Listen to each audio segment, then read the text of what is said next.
Elvis here from the Empirex Gaming community. And I'm back with another Dubster dive. This time by myself. Man, Seiya Goku wanted to sit this one out because he wanted to watch me suffer, I suppose. We're back with Knights of the Zodiac Saint Seiya. Netflix presentation, anyways. And Mortal Kombat 11 is going to run in the background for you guys. Anyway, where to even begin with this? Alright, so I guess we should start with a little history. If you haven't seen the last video we did on Saint Seiya, might I suggest doing that? It would actually give you more context as to where we stand here, as well as give a little more insight on this thing. But, here we go. So, in 2017, August to be precise, the Saint Seiya license was a little weird. Discotek had some, Eastern Star had some. No one really knew what was going on with it. The ADV dub was long since gone, and more of an obscure curiosity for some, and most had never even heard of it. So, Netflix would come out and announce a reboot. Fans were not happy about this from what I can gather. From my perspective, well, I didn't give a shit. And my main reason for that is I wasn't a Saint Seiya fan. Sure, I played the games. In fact, Seiya Goku had sold me his copy of Sanctuary Battle, that European Dynasty Warriors game clone thing, a few years earlier, and I'd also played the fighting games, but I was never that big into the series. It was more of a casual interest. Anyway, so this reboot gets announced, and the fandom is absolutely pissed. For reasons we'll get into in a bit. Anyway, Netflix announced that this reboot would have 12 episodes. 6 would air on July 19th, 2019, with the following 6 coming out just a few days ago at the time of this, on January 24th, 2020? I don't understand that. They should just put up all 12 at once. Too slow. Bizarre. Regardless, let's see how Knights of the Zodiac Saint Seiya holds up. Firstly, I would like to point out how stupid it is that Netflix literally repeated the mistake that AV and DTech made 17 years prior. You see, in 2003, as explained in the other video, Geek's dub of Saint Seiya was titled Knights of the Zodiac, with ADV's dub running concurrently, just titled Saint Seiya. Netflix literally did the exact same thing, confusing consumers. Knights of the Zodiac, which is Netflix's name for the reboot, is running right now alongside Netflix's new dub for the original uncut Saint Seiya. So again, you have two shows running at the same time telling the exact same story. It boggles the mind how two completely different companies from two different decades managed to do the exact same problem. But alright, so I'll explain the plot again, give you a bit rundown. Saint Seiya, is about a group of knights /saints that use their cloth /armor and use their abilities known as Cosmo or to defend the goddess Athena from other Olympian gods that want to take over the world and basically put her down. Fatality. Our main character, Seiya, is also on a quest to find his missing sister, with the other members of the cast seemingly want to do their own thing. I mean, all of them seem to have family issues of their own, but I'm not going to spoil any of that for you all. I would just say watch the original. But I'm getting off topic. So, let's start with what this reboot does right. Which is some, believe it or not. Firstly, it actually has audio description in English for blind people, like myself. Yes, I am aware. My eyesight is bad, so animation is not something I can just personally handle. That's why I don't like to do these dubs. So guys, by myself. But with this show, no one else was willing to watch it. Fortunately, it's not like the animation mattered so much for someone like me, so I was still able to get a clear picture of everything going on. So, I'll give you that. English audio is scripted for blind people. I would like to do an entire tangent on why only a select few of animations seem to have this.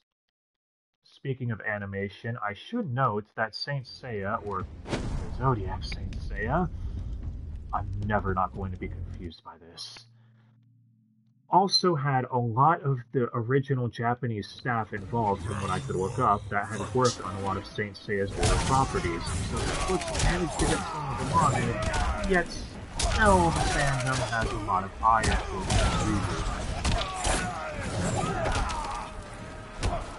and there are numerous reasons for that. Firstly, let's talk about the character names. Something me and Goku briefly touched upon in our last video. I don't know why they decided to do this, but with the exception of Seiya and a few others, they changed the names of every single protagonist in the entire franchise. So, for example, Iki, who is one of my personal favorite characters, was changed to Nero. Why? I'm never not going to think Devil May Cry with that. Then you have Hyoga, who was changed to Magnus, and I'm never not going to think Magnus Bane from Shadowhunters. Yeah, I know that was an obscure reference for some of you. Anyway, and you have Shun, who was turned to Sean. Hyoga was turned to Law, and Salary was turned to Seiya. I don't understand this. They need to change Seiya's sister's name to Patricia. Look, I'm gonna be blunt here. Seiya is an incredibly Asian name. Patricia does not sound like it would be... whatever. Go with it, I guess. Oddly enough, though, they changed all the names, yet they didn't change the names of the techniques. I can't believe this was something I didn't touch upon in our last Dubster dive on this. So, in the new dub for the original Saint Seiya, they actually translated all the names. For example, Seiya's main attack, the Pegasus Ryosenkun, was changed to Pegasus Meteor Punch in the new dub for Saint Seiya. Yet in the reboot, they left it as is, as Pegasus Ryosenkun. Again, it's one of those things where it's like, why? Why not translate it in the reboot that you're already trying to use to appeal to a more Western audience, while leaving the original names in for the OG series? That doesn't make much sense. I know I'm harping a lot, but there's just a lot here that makes no sense. It's just bound to piss the hardcore Seiya fan base off.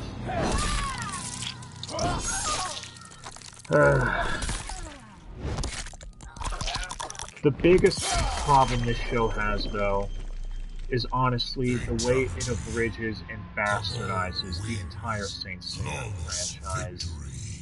They condensed the entirety of 42 episodes down to 12.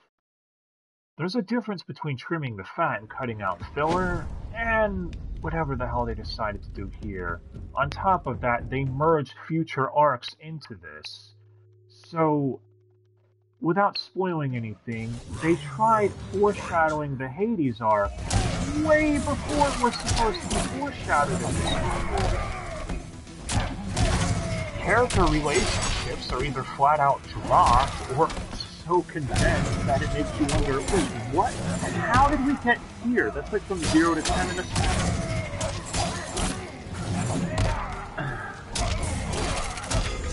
Look, I really wanted to like this reboot. I did, but it's really hard to when they do crap like this, you know? Keep in mind, I started with the reboot, and the thing I had after watching the first season of it was, I want to watch the original and find out what I missed. So I guess the reboot did its job in that regard.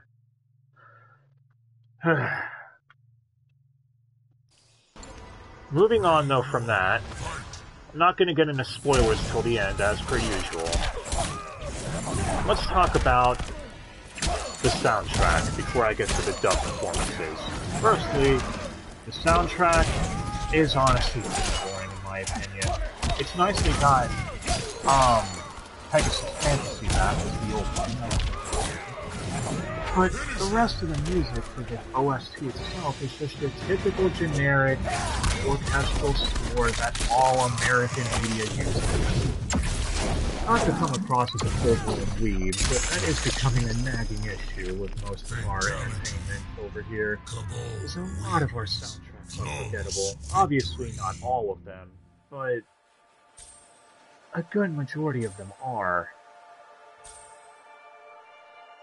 Moving on from that, though, the music is passable. Not good, not bad, just there.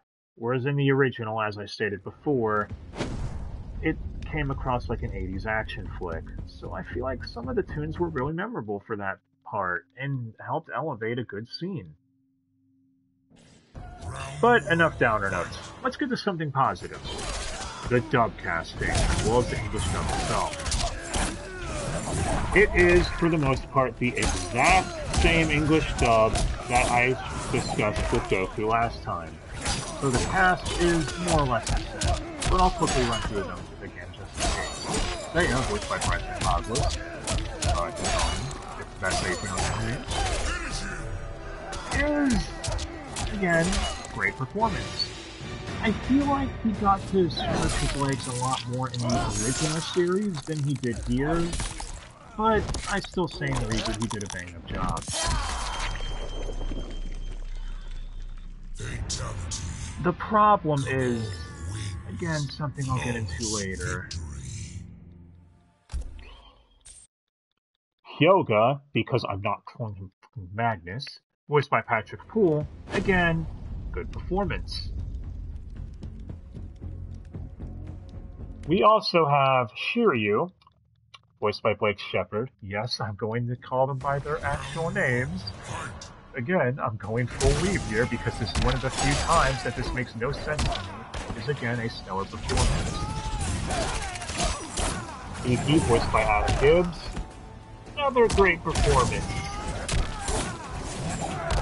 Sorry I'm not going into depth more here, but in more depth here. It's just me and Goku already discussed a lot of these decent length last time. So, Salary, voiced by Emily Meaves, I will once again reiterate what I said. She does a great job going from sounding like a character who is vulnerable to a character who is empowered when she needs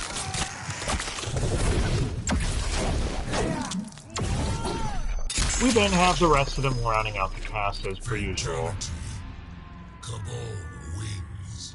Pope Ares, yes, Pope Ares, not Grand Master, again another weird pointless change, but one that's just nitpicky at this point, is still voiced by Dave Matranga, giving a stellar performance. Scorpio is still voiced by Alejandro Suave, as I like to call him, or Kagi, and again, doing an alright job for what few lines he had in this reboot. You also have Hilary Hagg, John Swayze, just to name a few of the others. Some of you might notice I am not mentioning Shun. I guess it's time we talk about the controversy here. You see, when Netflix had announced this reboot, they had once again decided to piss off the Seiya fandom by announcing that they were turning Shun into a woman. For more female representation? I don't understand the point. You already had Salary. He was a great representative for that. Fatality. Cabal wins. Not to mention, even, like, it's not just her alone. You also have Shaina and Marin, who, again, are great female characters. So, naturally, the Seiya fandom would be quite angered by this. Regardless, though, in this reboot, Shun is voiced by Lucy Christian. Most of you might know her as Hestia from Danmachi, Enju from Black Bullet, Name from Full Metal Panic, and a multitude of other things.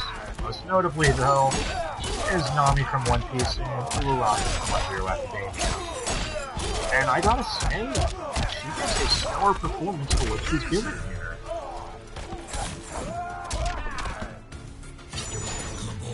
I really think that she might be...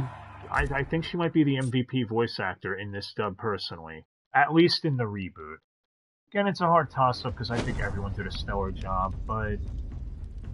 I don't know. Regardless, this was a really stupid move on their part for doing this to Shun. But overall, the English dub performances are definitely the highlight of this.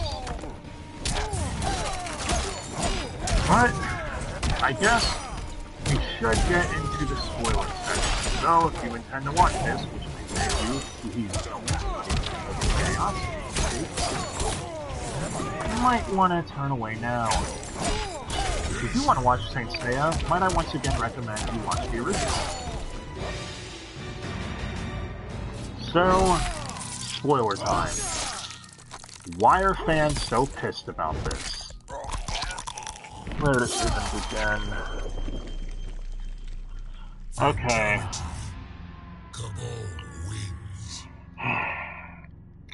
Firstly, let's talk about the first 6 episodes. They abridged the entirety of the Galaxia Tournament arc as well as the Black Knights arc. Or Black Saints? Black Knights? Tomato tomato? Anyway, 15 episodes cut down to 6. Let's talk about what they changed plot-wise. So, the Galaxia Tournament was televised worldwide in the original Saint Seiya. In this reboot, it's an underground Titan club-like thing, and the world doesn't seem to know what Cosmo is. Again, it seems like a pointless change. I don't understand why they did this. Does it piss me off? Not as much as a lot of the other stuff. Not as... Quiet, narrator. Not as much as the other stuff, but I can understand why fans would be quite perturbed by this. It's another pointless change for the sake of having changes. We then come to the Black Saints themselves as the first major antags, and they've all been stripped of character.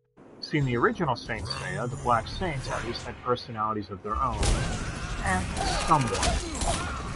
As well as being a little more memorable for that reason. In this, they're basically generic guards that are forgettable the second they lose their fights. You don't even have time to reflect on what just happened at each fight because everything's moving at such a breakneck pace.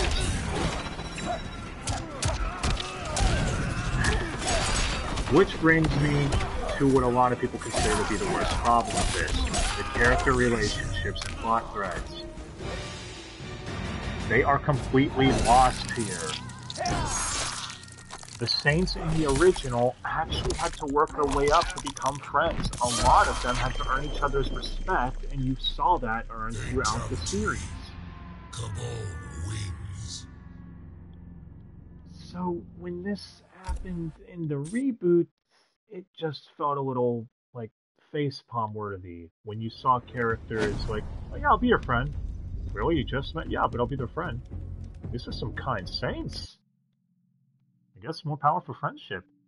It just felt a little bizarre that these saints just beat the hell out of each other in a tournament and are instant friends. I don't know. Too slow.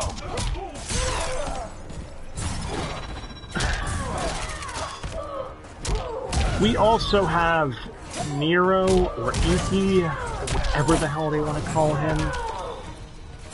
He kind of comes across as much more of a dick in this series in the reboot than in the original.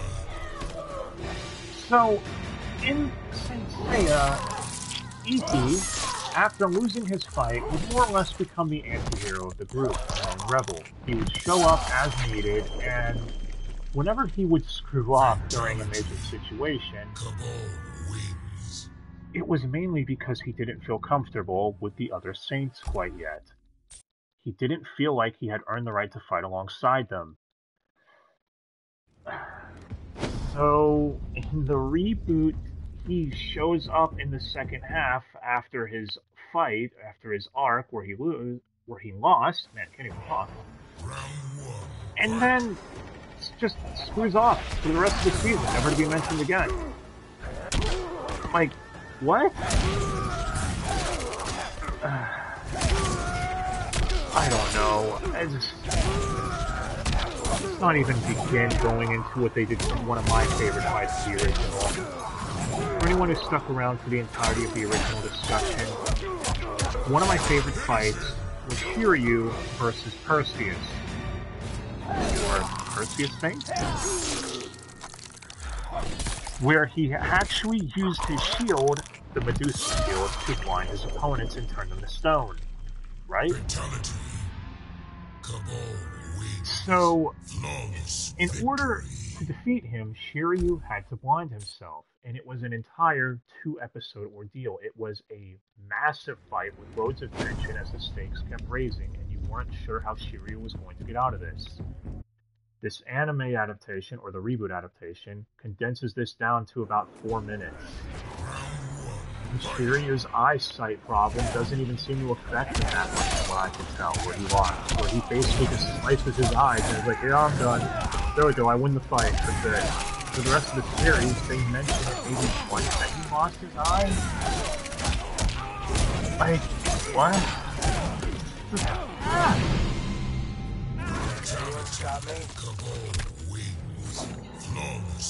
Again, a lot of bizarre decisions. Let's not even forget about the whole thing of changing Ares' motivation. Pope Ares wanted power, hence his reason for trying to assassinate Athena in the first place.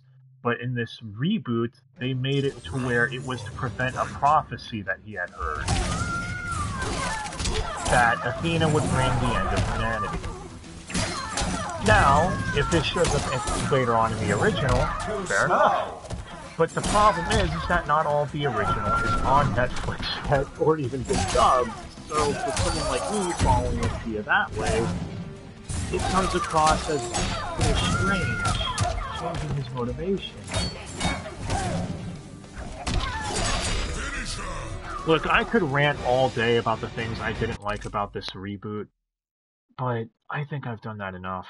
I feel like I'm beating a dead horse here, and personally, I guess what I'm trying to get at is, did I hate this reboot? No, not completely. Did it piss me off a lot? Oh, damn straight, and I wouldn't recommend it to anyone. No joke. I don't hate it because I've seen much worse anime in my life. I'm sure all of us have. However, coming from the perspective of a new Saint Seiya fan, it's a little hard for me to be completely attached to the original and hate on it for that. But I can understand why a lot of Saint Seiya fandom seems to be pissed, or a lot of these Saint Seiya fandom. I gotta stop doing that. I saw some people comparing it to the equivalent of Saint Seiya's or Dragon Ball Evolution, and okay, I don't know if I'd go that far, but then again, maybe they're not wrong. Dragon Ball Evolution changed a lot of the names and plot details for pointless reasons and ultimately flopped, while the original continued to thrive as an all-time classic. And honestly, looks like the reboot might be heading down that same road. Though the people I feel the most bad for in this, honestly, are the voice actors. Think about it. Whenever someone asks, say, Adam Gibbs, hey, who did you voice in Saint Seiya? Who is he going to say, Iki or Nero?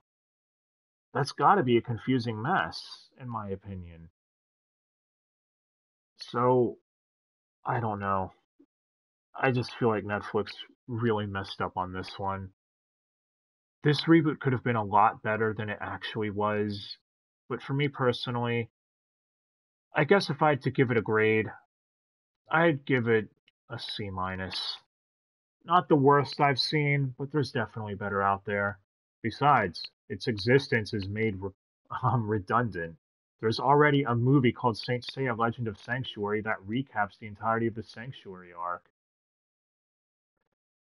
Either way, the reboot season 2 ends right when Athena, or Salary, gets shot with the golden arrow, starting the War with Sanctuary arc, aka everyone's favorite arc from who I've talked to with the Seiya community. Am I going to watch it though when it's adapted into the reboot? I don't know. I mean, leave down in the comments if you want me to cover that, I guess. Just, if you know something is going to irritate you, why watch it? One could say I'm a masochist because how I do that all the time. But I'm rambling. Guess I'll wrap this up. If I had to pick one to watch, please go watch the original. The reboot's existence is, I guess, kind of important because it's helping casuals get introduced to Saint Seiya. I mean, it helped me get introduced to it and make me want to learn more about the series, so I guess I can't hate it for that. And, you know, if it gets more Saint Seiya fans out there to jump on the bandwagon, you know, more new fans, I should say, and be introduced to the series, more power to it. In fact, I feel like this reboot might actually have a shot at doing that, unlike Dragon Ball Evolution, which made everyone turn away from Dragon Ball. Regardless, can't wait till this Saturday. Get to wash it down with the next season of the original Saint Seiya being put up, which I find kind of hilarious. It's like Netflix knew the Seiya fandom were going to be pissed again. So like, no, calm down. We have the original. Coming out with another season. Just wait 1 week. All right, cool? Cool.